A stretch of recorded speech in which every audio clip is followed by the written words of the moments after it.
Hello all and welcome to our daily news show, The Big Story, where we talk about the hottest topics of today right in the heart of the newsroom. I'm Kimberly Jia, coming to you live from the Straits Times newsroom, and we are streaming on YouTube and Facebook, so be sure to leave us a like, comment and share it with your friends, as well as hit the notification bell so you'll be told whenever we go live.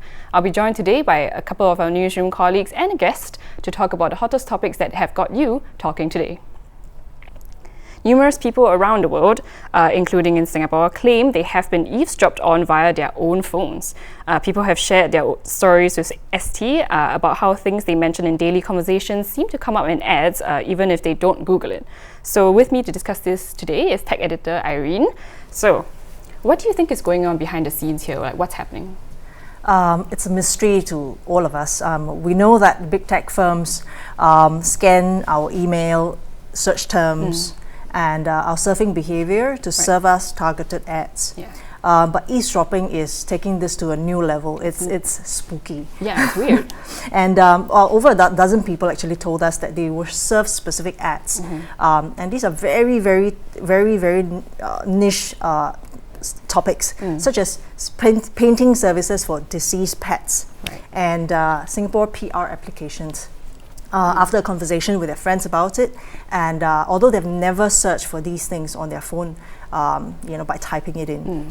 And we know that big tech firms also have time to time again denied that they use the microphone functions to spy on us or to listen in to serve us ads. Facebook said it, Apple said it, Google said it.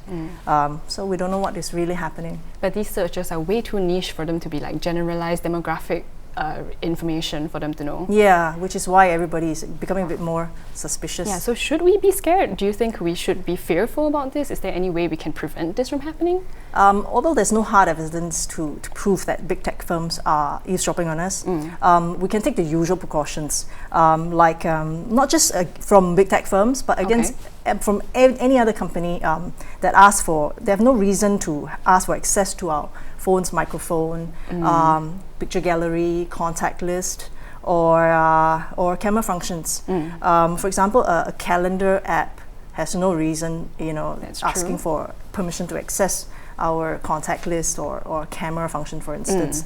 So all you need to do is simply review the permissions you've granted to apps by going to the settings in your phone, and deny any unreasonable request. Nothing is really foolproof, unfortunately, unless you have no digital trail. I mean, it's very hard these days not to, to be digital. So you just be cautious, I would say. And this phone listening thing is very shocking, right? Because phones are listening to your conversations. But at the same time, smart home devices are becoming more and more popular, and their job is actually to listen to you. So are we afraid of that? At some point, I think there was this news that the devices were laughing and being defiant. So should we be afraid of them? It's a grey area, and it's an area that users should sit up. It's users beware, I guess. They belong to smart home devices like Amazon Echo or Google Home, belong to this emerging unregulated space called the Internet of Things. It's unregulated, it's free for all, and it's of concern to a lot of people, and something that we should all be wary of, and unless it's necessary, don't install it at home. But if you do, you make an educated decision to install it. Users should not blame others for being ignorant of some of these issues, actually. Right. Let me just clarify, the Internet of Things that we're referring to is the connection of your everyday objects, like a fridge or an aircon, to the Internet. So they can send and receive data without human interaction with it, which is why it's, as you said, unregulated. You can't really regulate these kinds of things. So what about you personally? What do you think of this whole phone listening thing? Right.